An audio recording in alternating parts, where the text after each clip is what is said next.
தமிழகத்திற்கு காவிரியில் தண்ணீர் திறந்துவிடுமாறு கர்நாடகாவிற்கு காவிரி மேலாண்மை ஆணையம் உத்தரவிட்டுள்ளது. டெல்லியில் சமீபத்தில் நடந்த காவிரி நீர் ஒழுங்காற்று குழு கூட்டத்தில் தமிழகத்திற்கு தினமும் வினாடிக்கு 3500 கன அடி நீர் வீதம் 15 நாட்களுக்கு திறந்துவிட பரிந்துரை செய்யப்பட்டது. ஆனால் கர்நாடகாவில் போதிய மழை பெய்யாததால் அணைகளில் நீர் இல்லை என அம்மாநில அரசு மறுப்பு தெரிவித்தது. இச்சூழலில் கூடிய காவிரி மேலாண்மை ஆணையம் காவிரி நீர் ஒழுங்காற்று குழுவின் பரிந்துரையை உறுதி செய்தது. இதன்படி தமிழகத்திற்கு அடுத்த 15 நாட்களுக்கு தினமும் வினாடிக்கு 3500 கன அடி நீர் வீதம் காவிரியில் நீர் திறக்க கர்நாடகாவிற்கு உத்தரவிடப்பட்டுள்ளது.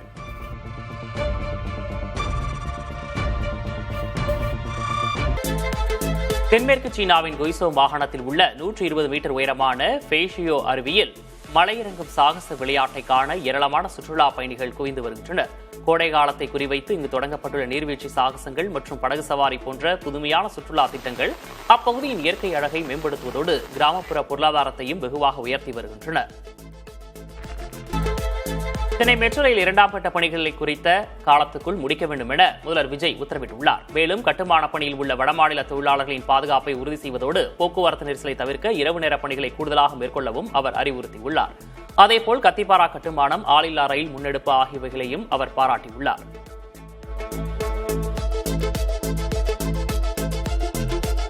மனோன்மணியம் சுந்தரனார் பல்கலைக்கழகத்தில் தமிழ்தாய் வாழ்த்து 3ஆவதாக பாடப்பட்டது வருத்தத்திற்குரியது என்று உயர்கல்வித்துறை அமைச்சர் விஸ்வநாதன் தெரிவித்துள்ளார். சென்னை மீனம்பாக்கத்தில் நடைபெற்ற இந்திய தொழில் கூட்டமைப்பின் கல்வி கருத்தரங்கில் பங்கேற்ற பின்னர் செய்தியாளர்களிடம் பேசிய அவர், தமிழ் மொழி, கலாச்சாரம் மற்றும் மக்களின் உணர்வுகளை எந்த காலத்திலும் எந்த நிலையிலும் விஜய் அரசு விட்டுக் கொடுக்காது என்றார். காவிரிப்படுகை மாவட்டங்களில் குறுவை சாகுபடி கடுமையாக பாதிக்கப்பட்டுள்ளதோடு லட்சக்கணக்கான ஏக்கர் நிலங்கள் தரிசாக கிடக்கின்றன. இதனால் எதிர்காலத்தில் கடுமையான உணவு பற்றாக்குறை ஏற்படும் அபாயம் உள்ளதாக விவசாயிகள் தெரிவிக்கிறார்கள். வடகிழக்கு பருவமழைக்கு முன்னதாகவே குளங்கள், ஏரிகளை தூர்வார உரிய நடவடிக்கைகளை எடுக்க அரசுக்கு கோரிக்கை விடுத்துள்ளனர்.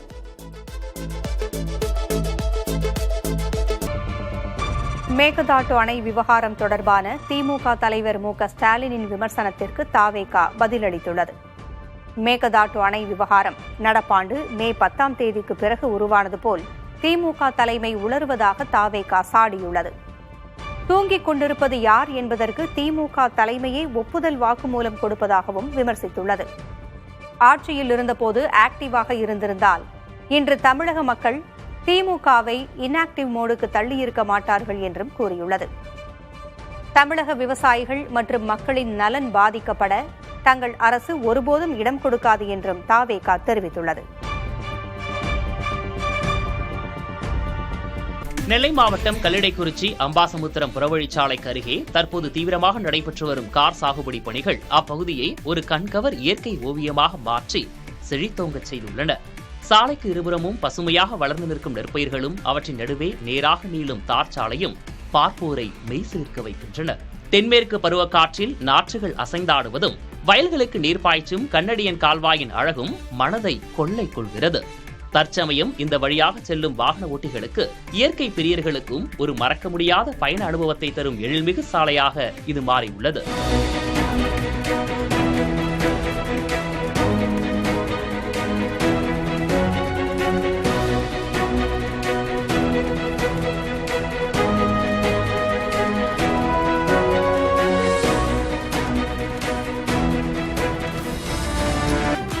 ஈரோடு மாவட்டம் பெருந்துறை அருகே உரிய ஆவணங்களின்றி சட்டவிரோதமாக தங்கி கூலி வேலை செய்து வந்த வங்கதேச நாட்டைச் சேர்ந்த 4 பேரை காவல்துறையினர் கைது செய்து சிறையில் அடைத்துள்ளனர்.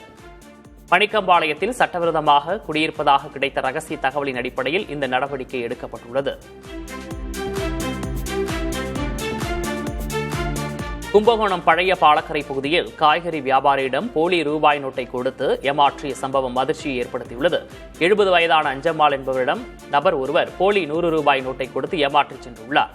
இதனையடுத்து போலி ரூபாய் நோட்டுகளை புழக்கத்தில் விடும் நபர்கள் மீது விரைந்து நடவடிக்கை எடுக்க காவல்துறைக்கு வியாபாரிகள் கோரிக்கை விடுத்துள்ளனர். மேகதாட்டு அணைக்கு எதிராக திருவாரூர் மாவட்டம் கொக்கலாடியில் காவிரி உரிமை மீட்பு குழுவினர் ஆர்ப்பாட்டத்தில் ஈடுபட்டனர். அப்போது மேகதாட்டு அணையை தடுக்க தமிழக அரசு அனைத்துக் கட்சி கூட்டத்தை கூட்ட வேண்டும் என வலியுறுத்தினர். மேலும் காவிரி படுகை மாவட்டங்களை வறட்சி பகுதியாக அறிவிக்க வேண்டும், பயிர்க்கடன் மற்றும் நகைக்கடன்களை முழுமையாக தள்ளுபடி செய்ய வேண்டும் என வலியுறுத்தி முழக்கமிட்டனர். பீடி தொழிலாளர்களின் வாழ்வாதாரத்தை பாதுகாக்க வலியுறுத்தி வேலூர் ஆட்சியர் அலுவலகம் எதிரே ஆர்ப்பாட்டம் நடைபெற்றது. அப்போது குறைந்தபட்சமாக ஓய்வூதியமாக மாதம் 6000 ரூபாய், மருத்துவ அடையாள அட்டை மற்றும் கூலி உயர்வு வழங்க வேண்டும் உள்ளிட்ட 14 அம்ச கோரிக்கைகளை முன்வைத்து பீடி தொழிலாளர்கள் ஆர்ப்பாட்டத்தில் ஈடுபட்டனர்.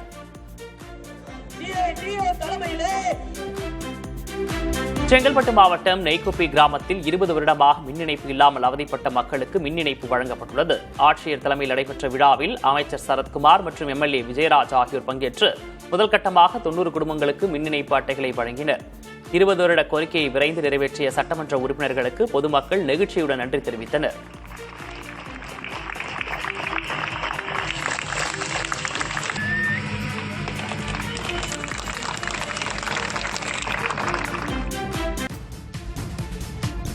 விழுக்காடு எத்தனால் கலப்பு பெட்ரோல் பயன்பாட்டால் BS6 வாகனங்களுக்கு எந்த பாதிப்பும் இல்லை என்றும் 2005 2016 இடைப்பட்ட BS3 வாகனங்களில் உள்ள சில ரப்பர் பாகங்களை மட்டும் மாற்ற வேண்டியிருக்கும் என்றும் மத்திய அமைச்சர் நிதின் கட்கரி மாநிலங்களவையில் தெரிவித்துள்ளார். மேலும் எத்தனால் கலப்பு பெட்ரோலால் என்ஜின் தேய்மானம் போன்ற பெரிய பிரச்சினைகள் எதுவும் இல்லை என்றும் மைலேஜ் குறைவு என்பது ஓட்டுநர் பராமரிப்பு சார்ந்த பல்வேறு காரணிகளை பொறுத்தது என்றும் அவர் கூறியுள்ளார்.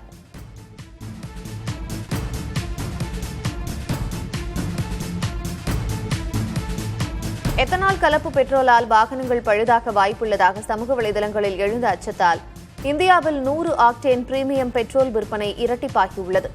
இந்த பிரீமியம் எரிபொருளில் எத்தனால் கலக்கப்படுவதில்லை. அதிக விலை காரணமாக வழக்கமான விற்பனையில் இந்த வகை பெட்ரோல் வெறும் 0.1 விழுக்காடு மட்டுமே பங்களித்தாலும் டெல்லி உள்ளிட்ட பகுதிகளில் இதன் தேவை ஜூலை மாதத்தில் கணிசமாக உயர்ந்துள்ளது.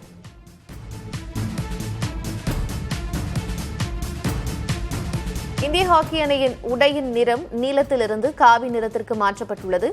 அடுத்த மாதம் நெதர்லாந்து மற்றும் பெல்ஜியம் நாடுகளில் உலகக்கோப்பை ஹாக்கி போட்டி நடைபெறவுள்ளது. இதில் இந்திய அணி அணிய உள்ள சீருடையை ஹாக்கி இந்தியா அமைப்பு சமூக தளத்தில் அறிமுகப்படுத்தியுள்ளது.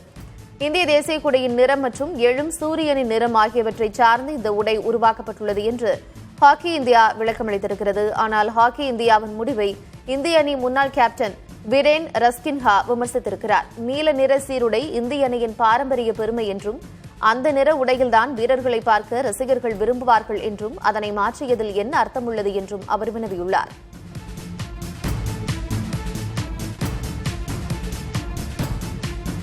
வடமாநிலங்களில் சிராவண மாதம் பிறப்பதையொட்டி கன்வர் யாத்திரை தொடங்க உள்ளது. வடமாநிலங்களில் உள்ள சிவபக்தர்கள் புனித நீருடன் காவடி ஏந்தி நூற்றுக்கணக்கான கிலோமீட்டர்கள் பாத யாத்திரை சென்று சிவன் கோயில்களில் புனித நீராட்டுவது கன்வர் யாத்திரையின் முக்கிய அம்சமாகும். தமிழ்நாட்டில் காவடி எடுப்பது போல் வடமாநிலங்களில் கன்வர் யாத்திரை பிரபலமாக உள்ளது. குறிப்பாக உத்தராகண்ட் மாநிலம் ஹரித்வார் உள்ளிட்ட பகுதிகளில் உள்ள சிவன் கோயில்களுக்கு பக்தர்கள் வருகை அதிகமாக இருக்கும். ஹரித்வாருக்கு மட்டும் 4 கோடி பேர் இம்மாதத்தில் வருவார்கள் என எதிர்பார்க்கப்படுகிறது. அசம்பாவிதங்களை தடுக்க வழக்கமான பாதுகாப்புடன் சமூக தளங்களை கண்காணிப்பதற்கென்று சைபர் கமாண்டோ படையும் இம்முறை ஏற்படுத்தப்பட்டுள்ளது. இவர்கள் வதந்திகள், போலி வீடியோக்களை உடனுக்குடன் கண்டறிந்து நீக்கும் பணியில் ஈடுபடுவார்கள். பெங்களூருவில் குடிநீரை வீணாக்கிய 692 பேரிடமிருந்து மொத்தம் 34,60,000 ரூபாய் அபராதத்தை பெங்களூரு குடிநீர் வாரியம் வசூலித்திருக்கிறது. நகரில் நிலவும் குடிநீர் பஞ்சத்தை சமாளிக்க குடிநீரை கொண்டு வாகனங்களை கழுவுவது, தோட்டங்களுக்கும் கட்டுமான பணிகளுக்கும் பயன்படுத்துவது போன்ற செயல்களுக்கு தடை விதிக்கப்பட்டிருந்தது. மீறுபவர்களுக்கு 5,000 ரூபாய் அபராதம் விதிக்கப்படும் என்று எச்சரிக்கப்பட்டதைத் தொடர்ந்து பல பகுதிகளில் தீவிர ஆய்வுகள் மேற்கொள்ளப்பட்டன. இதன் மூலம் 692 பேரிடமிருந்து தலா 5,000 ரூபாய் அபராதம் வசூலிக்கப்பட்டுள்ளதாக தெரிவிக்கப்பட்டுள்ளது.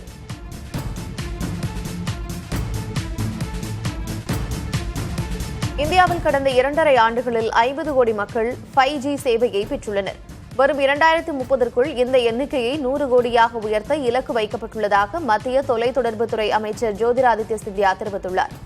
நாட்டின் முதல் தொலைத்தொடர்பு சாதன தயாரிப்பு மண்டலம் மத்திய பிரதேசத்தில் உள்ள குவாலியரில் அமைக்கப்படும் என்றும் அவர் அறிவித்துள்ளார். தொலைத்தொடர்பு சாதனங்கள், தரவு மையங்கள் மற்றும் சிப்கள் உற்பத்திக்கு தேவையான அனைத்து உள்கட்டமைப்புகளும் ஒரே இடத்தில் இருக்கும் வகையில் இந்த மண்டலம் உருவாக்கப்படுவதாக தெரிவித்தார்.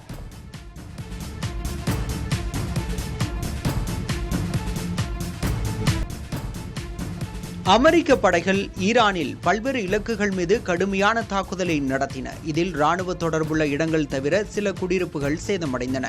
ஜோர்டானில் உள்ள அமெரிக்க ராணுவ தளத்தை தாக்கியதற்கு பதிலடியாக இந்த தாக்குதல் நடத்தப்பட்டுள்ளது. கடந்த சில நாட்களாக இருதரப்பும் அமைதி காத்து வந்த நிலையில் தற்போது மீண்டும் சண்டை தொடங்கியுள்ளது. இதற்கிடையே எகிப்தில் துறைமுகம் ஒன்றில் நின்றிருந்த அமெரிக்க எரிவாயு டேங்கர் கப்பலில் குண்டுவெடிப்பு நடந்ததும் தாக்குதலுக்கு காரணமாகியுள்ளது. மேற்காசிய பகுதியில் பதற்றம் மீண்டும் தொடங்கியுள்ளதாக ஐநா கவலை தெரிவித்துள்ளது.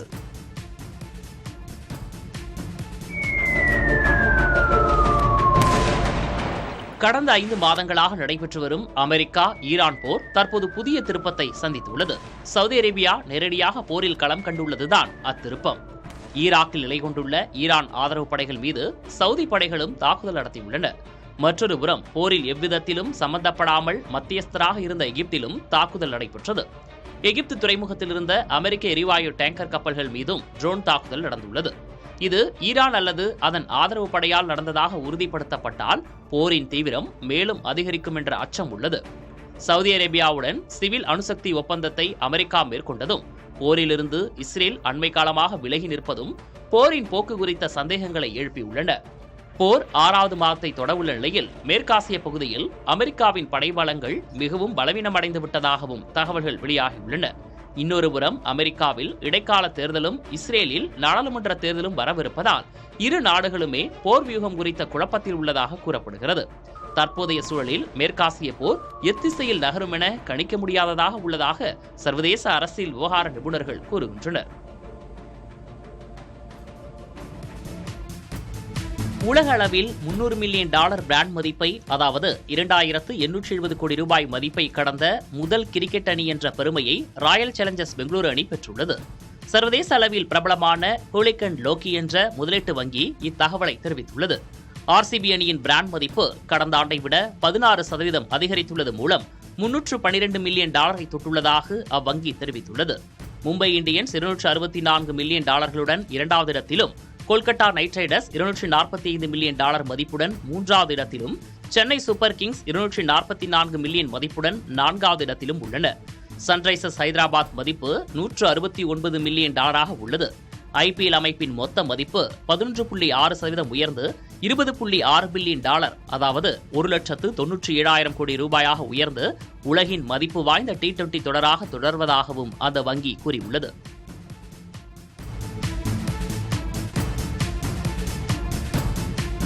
ஸ்பெயினின் சமோரா மாநிலத்தில் காட்டுத்தீ தீவிரமடைந்துள்ள நிலையில் அதனை அணைக்க தீயணைப்பு வீரர்கள் தீவிரமாக போராடி வருகின்றனர். கடும் வெயில் மற்றும் பலத்த காற்று காரணமாக நிலைமை மேலும் மோசமடையக்கூடும் என்று அந்நாட்டின் உள்துறை அமைச்சர் எச்சரித்துள்ளார். முன்னெச்சரிக்கையாக 6 நகரங்களைச் சேர்ந்த சுமார் 1000 மக்கள் பாதுகாப்பான இடங்களில் தங்கியிருக்க அறிவுறுத்தப்பட்டுள்ளனர். காலநிலை மாற்றத்தால் ஐரோப்பிய நாடுகளில் காட்டுத்தீ நாளுக்கு நாள் தீவிரமடைந்து வருவது குறிப்பிடத்தக்கது.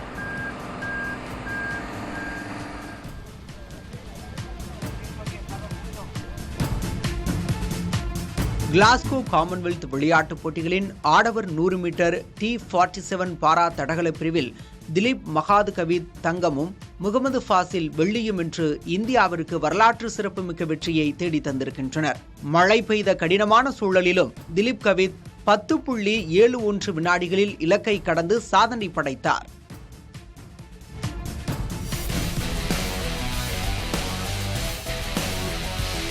கிளாஸ்கோ காமன்வெல்த் விளையாட்டுப் போட்டிகளின் நீளம் தாண்டுதல் பிரிவில் இந்தியாவின் முரளி ஸ்ரீசங்கர் 8.09 மீட்டர் தூரம் தாண்டி வெள்ளிப்பதக்கம் வென்றுள்ளார். இதன் மூலம் காமன்வெல்த் வரலாற்றில் 2 பதக்கங்களை வென்ற முதல் இந்திய நீளம் தாண்டுதல் வீரர் என்ற வரலாற்று சாதனையை அவர் படைத்துள்ளார். கடுமையான முழங்கால் காயத்திலிருந்து மீண்டு வந்து இந்த சாதனையை ஸ்ரீசங்கர் படைத்திருக்கிறார். சமூக தளங்களில் அரசின் செயல்பாடுகள் குறித்து வதந்திகள் பரவினால் அதை மறுத்து உரிய விளக்கம் அளிக்க மத்திய அரசு உத்தரவிட்டிருக்கிறது. சமூக தளங்களில் விளக்கம் அளிப்பதற்காக அந்தந்த துறைகள் விரைவு நடவடிக்கைகள் குழுக்கள் அமைக்க வேண்டும் என்றும் மத்திய செய்தி ஒலிபரப்புத்துறை அமைச்சகம் உத்தரவிட்டிருக்கிறது. தவறான தகவல் வெளியான 2 மணி நேரத்திற்குள் அதிகாரப்பூர்வ பக்கங்களில் 200 வார்த்தைகளுக்குள் விளக்கம் அளிக்கப்பட வேண்டும் என்று தெரிவிக்கப்பட்டுள்ளது. மேலும் இந்த விளக்கங்கள் இளைஞர்களை அடையும் வகையில் இன்ஸ்டாகிராம், யூடியூப் போன்ற தளங்களில் மீம்கள், போஸ்டர்கள் வடிவில் பதிவிடப்பட வேண்டும் என்றும் கூறப்பட்டிருக்கிறது. E20 பெட்ரோலின் அவசியம் குறித்தும் சமூக வலைதளங்களில் பதிவிட அதிகாரிகளுக்கும் மக்கள் பிரதிநிதிகளுக்கும் அறிவுறுத்தப்பட்டுள்ளது.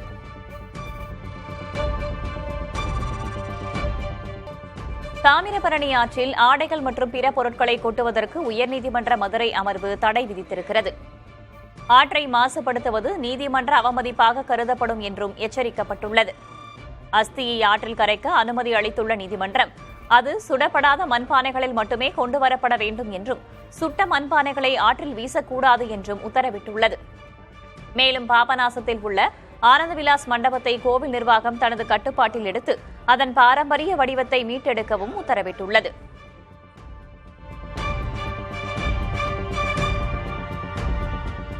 பாஜக அரசுதான் நாட்டு மக்களை பிளவுபடுத்துகிறது என்று திமுக எம்பி கனிமொழி குற்றம் சாட்டியுள்ளார். வந்தே மாதரம் பாடலை அவமதித்தால் 3 ஆண்டுகள் சிறை தண்டனை வழங்கும் மசோதா மீதான விவாதம் மக்களவையில் நடந்தது.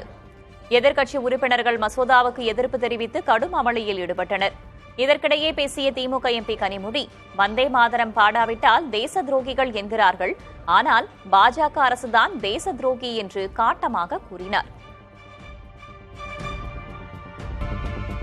நீட் தேர்வு விவகாரம் தொடர்பாக மாநிலங்களவையில் திமுக எம்பி திருச்சி சிவா மற்றும் அதிமுக எம்பி தம்பிதுரை இடையே கடும் வாக்குவாதம் ஏற்பட்டது. பொதுத் தேர்வுகள் திருத்த மசோதா மீதான விவாதத்தில் பேசிய தம்பிதுரை, திமுக இடம்பெற்றிருந்த ஐக்கிய முற்போக்கு கூட்டணி அரசே நீட் தேர்வை கொண்டு வந்ததாக தெரிவித்தார். இதற்கு எதிர்ப்பு தெரிவித்த திருச்சி சிவா, தம்பிதுரை பேசியதை அவை குறிப்பிலிருந்து நீக்க கோரினார். இருவரும் வாக்குவாதத்தில் ஈடுபட்ட நிலையில் மாநிலங்களவை துணைத் தலைவர் ஹரிவன்ஷ் பலமுறை குறுக்கிட்டு தமிழ்நாட்டு விவகாரங்கள் குறித்து பேச வேண்டாம் என்று சமாதானம் செய்ய முற்பட்டார்.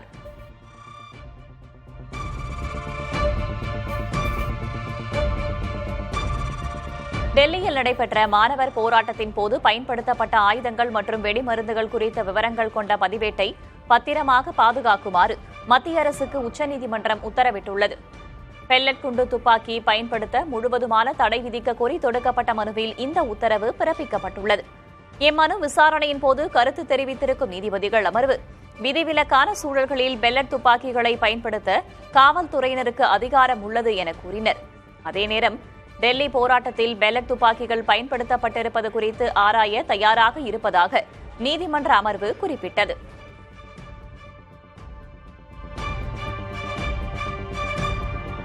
கர்நாடக மாநிலம் துமகூருவில் உள்ள நகைக்கடையில் பூட்டுகள் உடைக்கப்படாமல் 10 லட்சம் ரூபாய் மதிப்புள்ள தங்க மற்றும் வைர நகைகள் மர்மமான முறையில் காணாமல் போயின.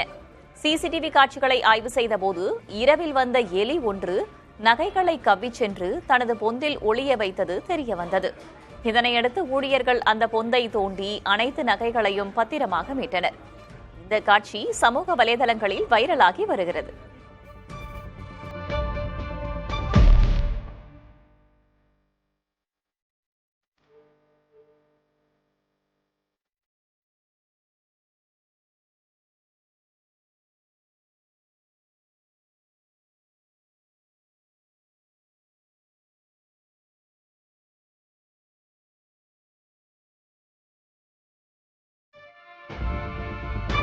மேற்கு வங்கத்தில் அரசு பேருந்தின் முன்னாள் ஓட்டுநர் வீட்டிலிருந்து தங்கக்கட்டிகள் கட்டுக்கட்டாக ரொக்க பணம் கண்டுபிடிக்கப்பட்டிருப்பது பரபரப்பை ஏற்படுத்தியுள்ளது.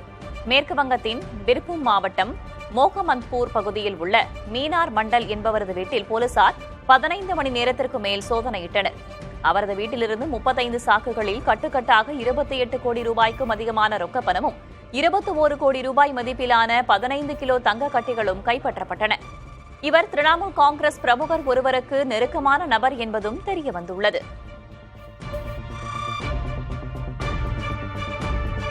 இந்திய ஹாக்கி அணியின் பயிற்சி சீருடை நீல நிறத்திலிருந்து காவி நிறத்திற்கு மாற்றப்பட்டதற்கு காங்கிரசின் நாடாளுமன்ற உறுப்பினர் பிரியங்கா காந்தி கடும் கண்டனம் தெரிவித்துள்ளார். ஆடை நெறிமுறைகள் மற்றும் கல்விக் கொள்கைகள் மூலமாக வரலாற்றை மீண்டும் மாற்றி எழுத மத்திய அரசு முயற்சிப்பதாக அவர் குற்றம் சாட்டினார். அடுத்து ராணுவத்தின் சீருடையும் காவி நிறத்தில் மாற்றப்படும் என்று காங்கிரஸ் உறுப்பினர் அமர் சிங் கூறியுள்ளார். விளையாட்டுத் துறையிலும் RSSின் சித்தாந்தங்களை திணிக்கும் முயற்சியாகவே இந்த நிறமாற்றம் செய்யப்பட்டுள்ளதாக காங்கிரஸ் உள்ளிட்ட எதிர்க்கட்சிகள் குற்றம் சாட்டி வருகின்றன.